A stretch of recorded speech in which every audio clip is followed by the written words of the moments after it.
just a Betamax video, and this one's a little bit different insofar as we're looking at Hungry Joe, who is a Sony HF950. Fabulous machine. This one's been well used and well loved. It's called Hungry Joe not because it eats tapes, which is the first thing that sprung to my mind. It's actually from the novel Catch-22 by Joseph Heller, and yeah, apparently all the machines that Andy owns have names from that, taken from that novel. So that's really cool. So it is switched on. You can see that the display is quite dull, which is fairly common with these when they've been well used and well loved, because these machines are always well loved. So let's have a look. Now, I understand that the main issue with this is that the reel tables and take up, rewind, that side of it is not very happy. So let's have a look at that. We can actually do it without having to take the top off, because obviously we have the sled. Now you will have noticed that the sled is not great. There is a bit of a grating there, and Andy has said he's happy to live with that. But I will take a look at it. There are a few things that can cause that are fairly simple to repair. And there are also quite a few things that are actually really difficult to repair, i.e. the rail on this side of the machine. If that's gone, then, well, really, you can't do anything about it, really. Sometimes you can glue it, but yeah. So let's put a tape in and see what happens. So I've got my blank grease is the word tape, and let's just put it in, and see, it does stick. So let's have a look. So I'm going to press fast forward first.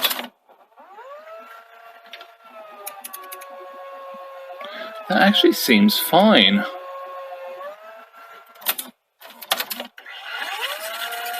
Oh, that doesn't.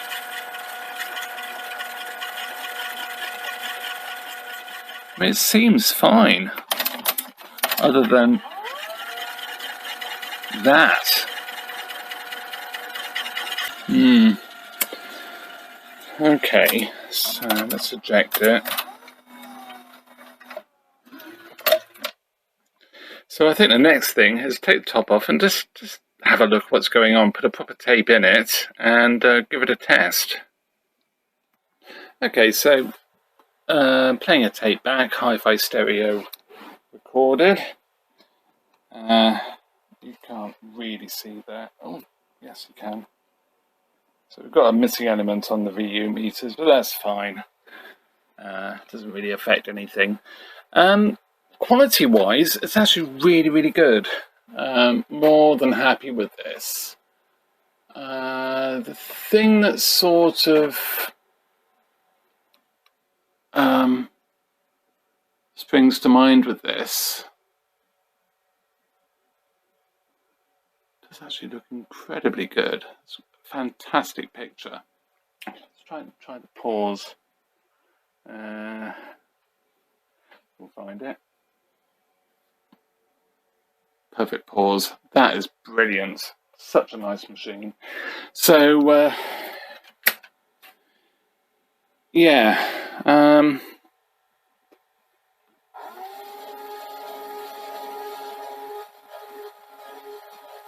it does seem pretty good.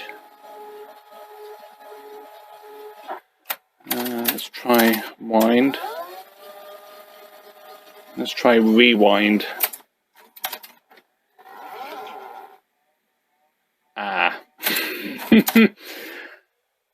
Yeah. And that's actually locked it up. Right, I see what the problem is.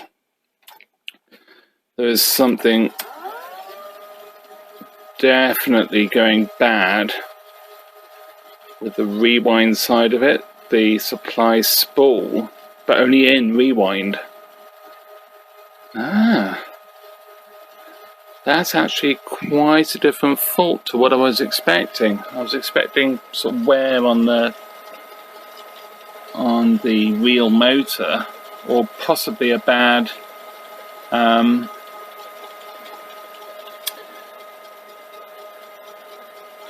reel. Let's have a look at the reels. Oh dear, I do need to really have a look at that.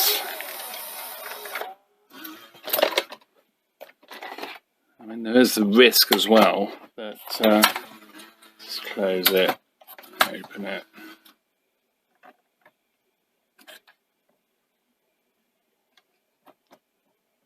I do wonder if possibly the plastics have gone bad in the base of the plastics, where the metal rod, which I think these use, can't remember now, actually goes into the deck. We'll see. Don't hold me to that. I could well be wrong. On the, like the for example, the C30, C20, there's a metal rod that comes up, and you can see the top of it on some decks. That basically goes down into a plastic assembly, which is then molded onto the metal chassis, and that plastic can break or crack, and it causes a lot more movement in the actual spool.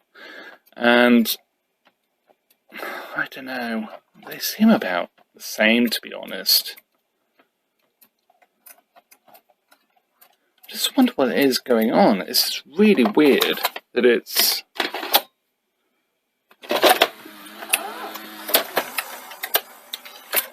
doing that. I did press fast forward and you didn't bother.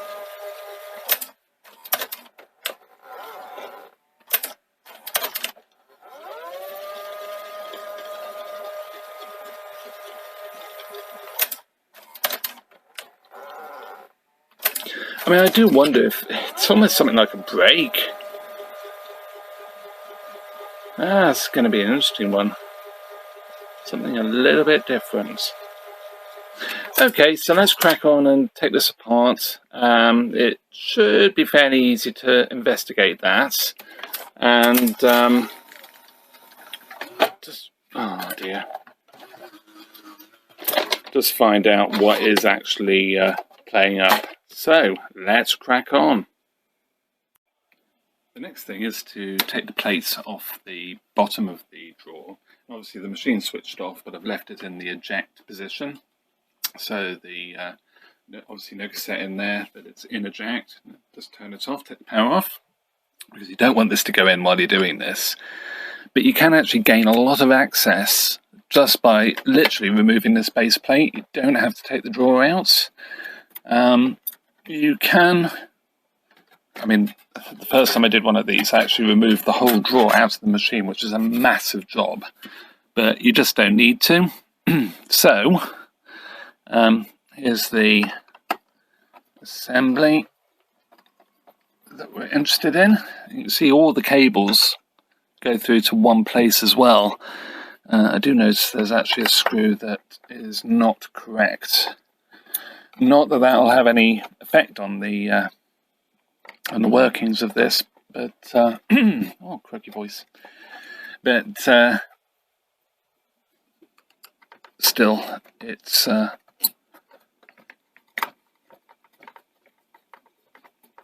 what I would expect there. Let's just drop this down, and we can see what's going on. And there we go. So it's out. So, I did actually have a quick look before I recorded this section. And what I found was there's a little break under here, and that appeared to be fouling the something. It was a bit odd. It was sort of, that one's moving quite freely. This one wasn't. See, it's still, yeah, it's right. But it wasn't quite right. So, I can do this without breaking. I keep catching it. So I think what I'm going to do is remove this spool. So you can do this without taking the screw out, thereby preserving the back tension. Move this out the way, lift this up. It actually looks in very good condition. And there we go. Okay, so what this is doing is it's changing from a clutched drive to a direct drive, and the way it's doing that is in the bottom of the spool. If I just turn this, oh, you can see this. In here, you can see there's two different sections of the bottom of the reel, the actual spool itself. So at the moment, that's right the way through, and then if I turn it, you can see that it's now raised.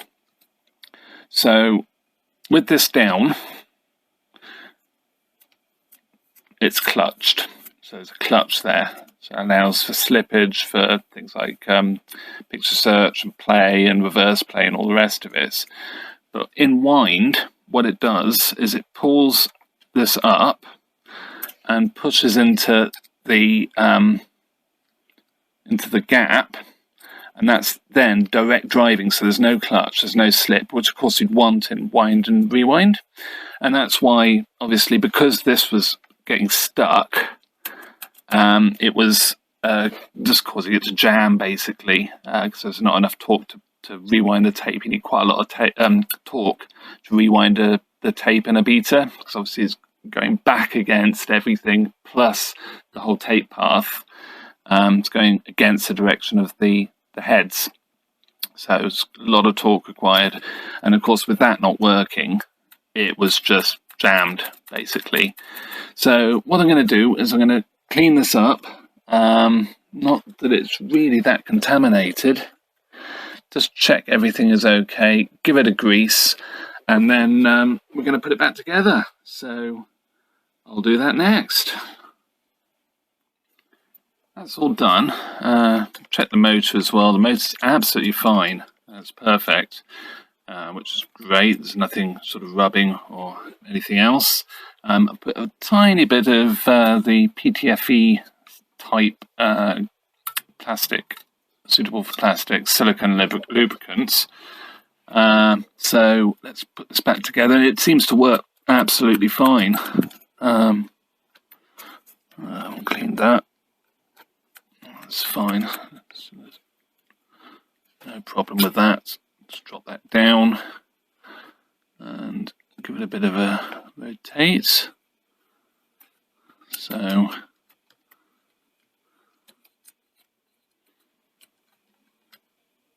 yeah, that's it. It's locked.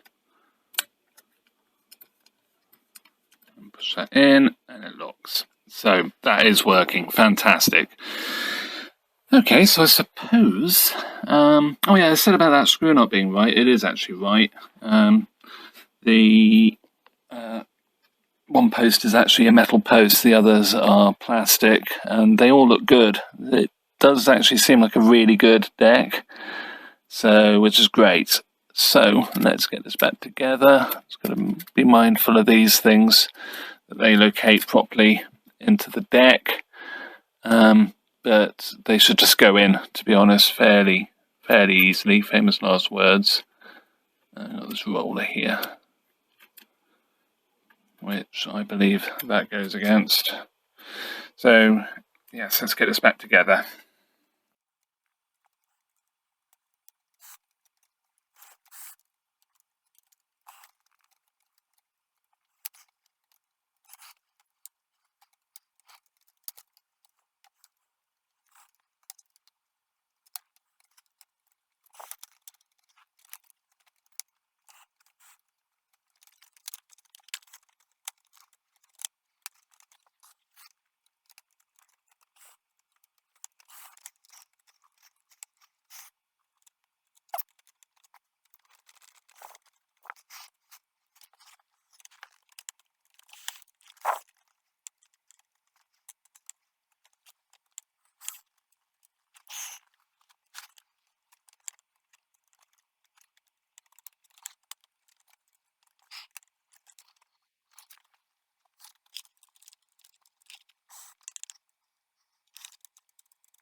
Oh, there we go. For some reason that just would not locate, and it should just really just clip into place, but you want to make sure that it does sit flush before you put the screws in, otherwise you could trap some of the sliding mechanical parts that sort of actuate the brakes and everything else. So it's just being a bit careful there. And there we go. Put the plate back on. And see, I suppose, if it works.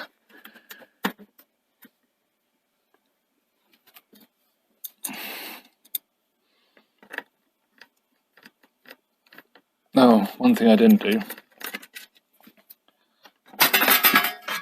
up this other screw.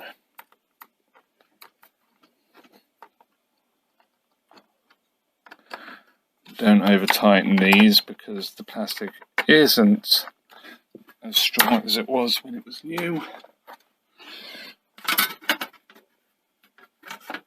So put the plate back on, so just slide it in, get it to locate, so it goes under 3 plastic bits there, and then up here this hooks under a bit of metal.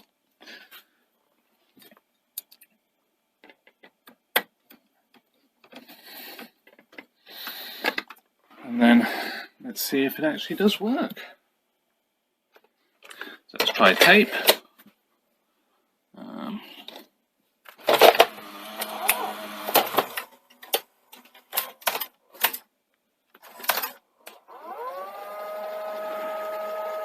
So it's looking good. Now the moments of truth. Will it rewind? Yeah. It's got this usual tightness, or I say usual tightness, the tightness that these sometimes do get.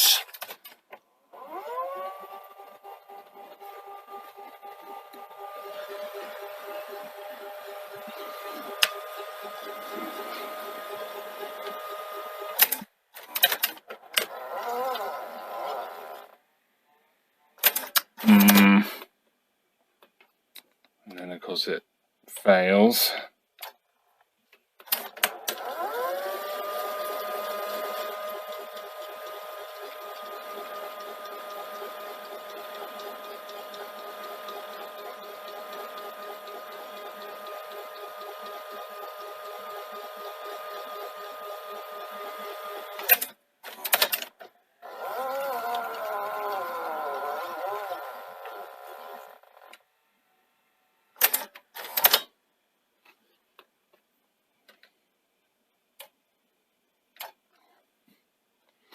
So we obviously must have something else causing excessive torque. I mean, it's now rewinding as it should.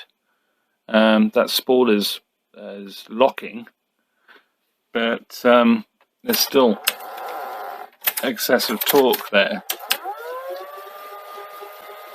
So I suppose the next thing is to have a look at the actual drum and just see what the upper drum looks like, because obviously if that's shiny, in rewind especially, it really does labour and put a lot more torque on the rewind. So yeah, let's have a look at that upper drum. Well, that'll do it. It's actually quite shiny, which you can't overly see on here, or you can.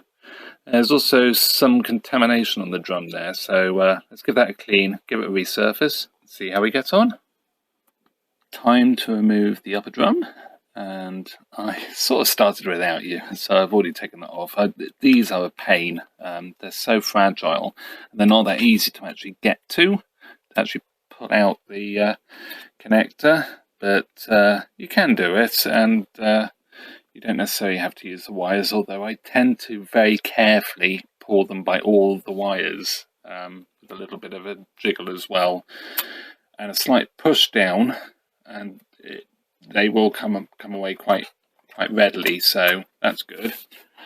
So let's get the upper drum off, and already loose, slacken that off as well. The first thing I do need to do actually is to remove the fan.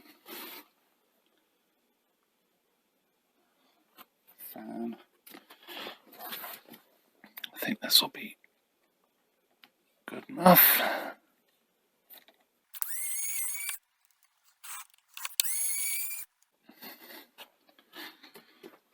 I'll slacken off the Allen bolts. I also need to remove these two screws.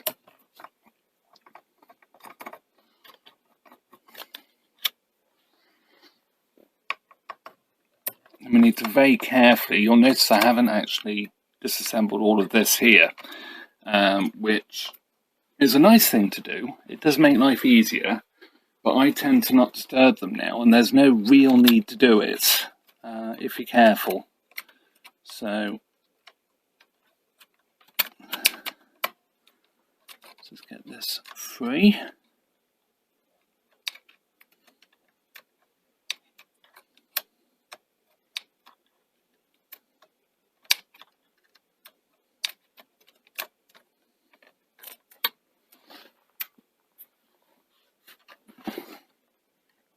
So there's a static drain on the top, which sort of adds quite a major extra bit of complexity.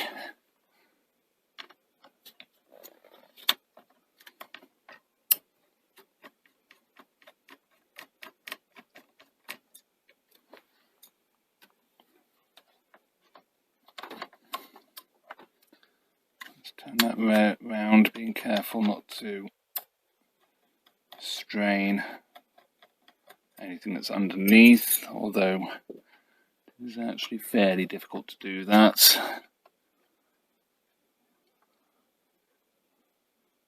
And just carefully lift this out.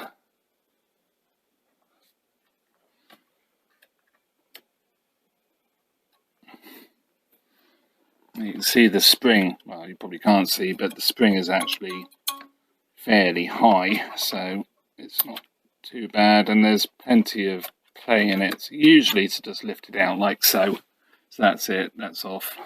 So let's have a look at the drum. You can see it's actually really shiny and actually pretty contaminated.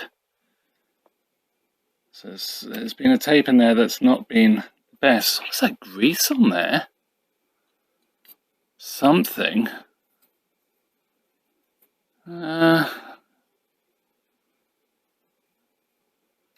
Yeah, I don't know what that is. It all prepared, and see, that's looking a lot better. And any second now there'll be a card appearing for those of you who aren't on a smart TV or Roku for the video on how to do this, and yeah, seems to work really well. So top tip. So let's get this back together.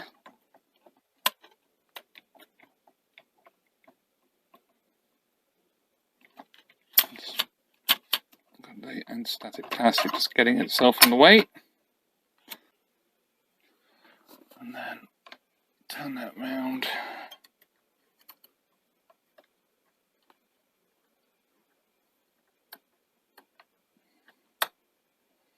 You can, of course, remove the I think it's guide 3/4 assemblies, and they're easy enough to set back up, to be honest. It's no real sweat to do it, but I just tend to, if they've not been disturbed previously, I tend to leave them now and just do it this way, and seems to work fine, so I'm happy with that. What do I do with the screws? There, the screws.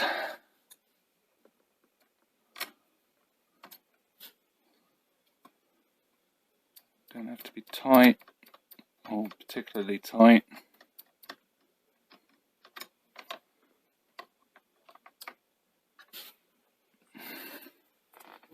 Just take it steady.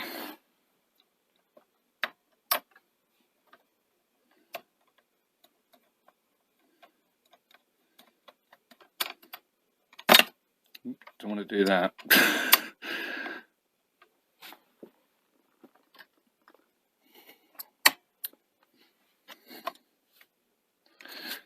So let's get the Allen screw back in.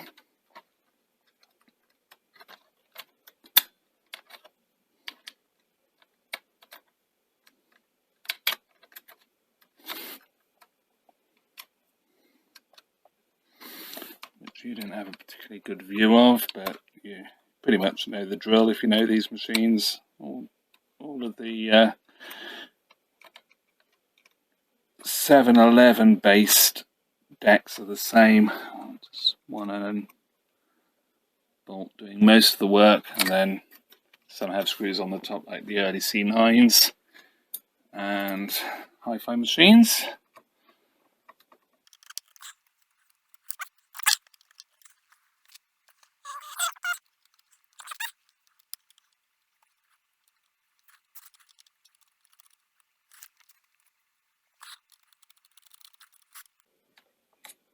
Oops, that was a good fit, wasn't it?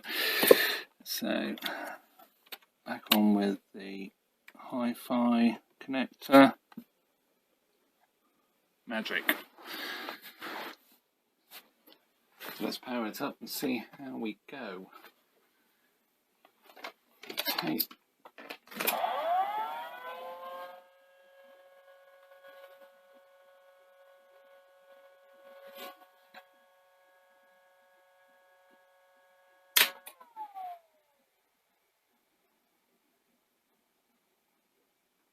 Well, that's interesting.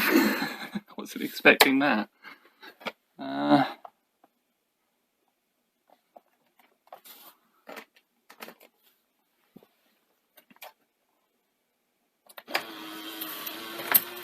That was odd.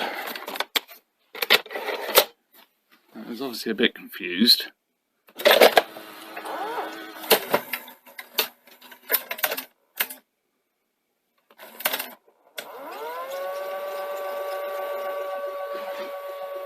So that's fast forward.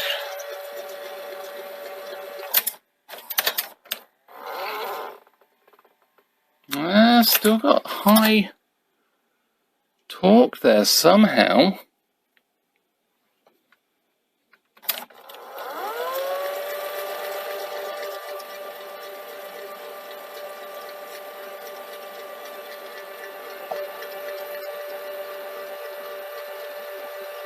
There's an odd squeaking going on as well, which does make me wonder if maybe one of the rollers is doing something it shouldn't.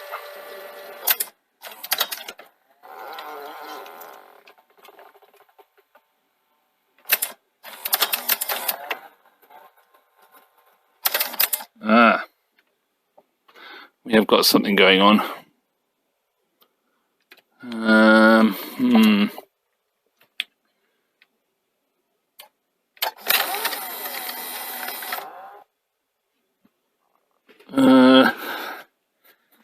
It's doing slightly odd things, I have to say.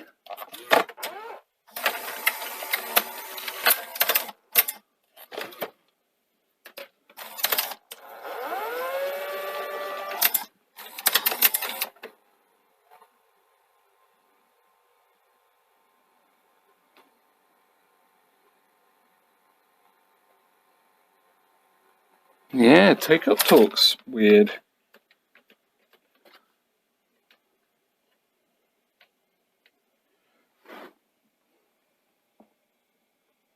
And it's dead. It's actually died. Okay.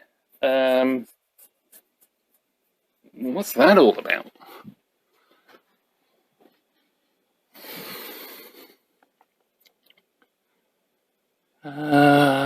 Okay.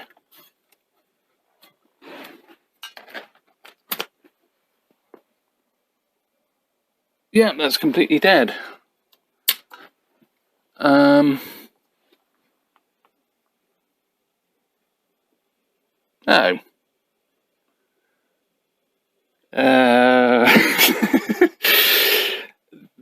That's really odd, because nothing has changed, and it is struggling. It's almost like the power supply has just died. It sort of makes sense because it went a bit haywire, then the take-up was bad, and then it was a bit all over the place, and it was getting confused, and then it died. So I just wonder if the main side of this is gone, which is really, really common, and is a pain in the neck, because if that is the case, then those two transistors are hideously expensive, and the moment there's like a 2-month wait for them. I think I probably have got another power supply I can put in there, because I know Andy is a bit desperate for the machine, to be fair. But oh gosh, what a pain. Can't believe that. I suppose the next thing to do is to put it on my power supply and actually just see if the machine is actually working okay. It just seems a bit odd that the voltages were so well, the performance, what it was doing was, it was just terribly confused, and then obviously spitting out the tape and everything as well. So things are not well with this machine.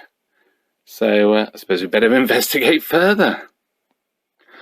So I'm actually going to leave this one here. I'm going to make this part 1. Whether part 2 happens depends on what Andy wants to do with this machine, because before the power supply blew up, obviously it was spitting out tape. Now the reason it was spitting out tape, I realised, is because this is loose, and you shouldn't be able to do that. But what's actually happened is the rail has cracked on the top. So we can see that. You see there's the plastic there, and you see where it's broken off. Well, that bit of plastic should carry on right the way along here, to the end of this metal. And that holds down this little roller. And this roller is what holds down this top loading system for the drawer. And as a result, because it's not being held down here, the tape isn't actually sitting properly. And because it's not sitting properly, the spool isn't running properly, so it's spilling tape out. Even though I know the spools are good, both spools are good, everything is actually fantastic with that wheel drive, especially now I've sorted out that slight issue with the mechanism that changes between rewind and clutched and unclutched. So drive. And that would explain the excessive torque as well. So I've sort of been, I mean, obviously the things I've done to this both contribute to making sure that the rewind works well. But of course, if this isn't sitting properly, it's gonna just really grind. It's gonna really struggle to rewind. And if the power supply hadn't popped, I'd be just pressing this down and just seeing if that does improve matters. And my guess is, yes, it probably would. But anyway, I'm going to leave this one here and have a word with Andy, see what he wants to do, and we'll take it from there. And either way, I'll update you, whether it's in a part 2 or whether it's just in one of my updates videos, which I've got coming out next sort of couple of months or so. So with that, thank you very much for watching, and see you in another video. Bye for now. And just when you thought it's actually working again, I don't know what that was all about. I need to investigate why it played dead. But if I press down on the cassettes and press rewind, it's now working. It's working absolutely fine. Perfect. Oh, it's trying to eject. And you can see now it's pushed in.